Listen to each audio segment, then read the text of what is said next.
Torrent contará para el próximo ejercicio con un presupuesto de 51.700.000 euros frente a los casi 53 millones del año anterior. Esto supone una reducción del 2,7% con respecto al ejercicio pasado. Se convierten así las cuentas de Torrent en las más bajas de los últimos 10 años. Según la alcaldesa de la localidad, se trata de unos presupuestos austeros en los que destaca el incremento que se va a llevar a cabo en las partidas destinadas a las delegaciones de Bienestar Social y Empleo, tal y como ya se hizo en 2013. Para confeccionar las cuentas de 2014, el Ayuntamiento ha tenido en cuenta la bajada del recibo de la contribución en la localidad en un 5% anunciada recientemente, que supondrá que las arcas municipales dejen de ingresar 1.200.000 euros. Según la alcaldesa, esta reducción del IRPF es compatible con el aumento en las partidas de Bienestar Social y Empleo, gracias al saneamiento de las arcas municipales, que dice ha sido posible por la puesta en marcha de políticas de ahorro y el plan de austeridad llevado a cabo por el consistorio. Lo más importante es que el treball fet durant tots aquests anys a través d'aquest pla d'austeritat que se crea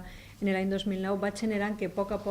els gastos, que serien els gastos més habituals, els corrents, s'hagin anat reduint. Han aconseguit també en aquest any renegociar els préstamos que tenim a la baixa, per tant disminuïm aquesta càrrega financera tan important i el que generem és que podem tindre i donar al veí realment els mateixos servicis que tenen, inclús incrementar-los en la medida que lo posible en algunes partides, com vos ha dit, com és la de Benestar Social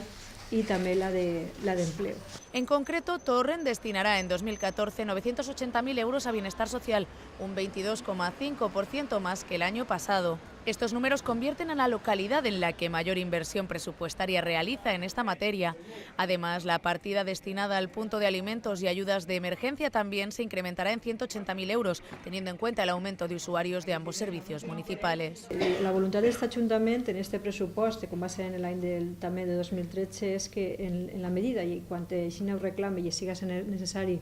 per la delegació de Benestar Social incrementar la seva partida per la necessitat que es pugui produir, el compromís es poder incrementarla si es necesario.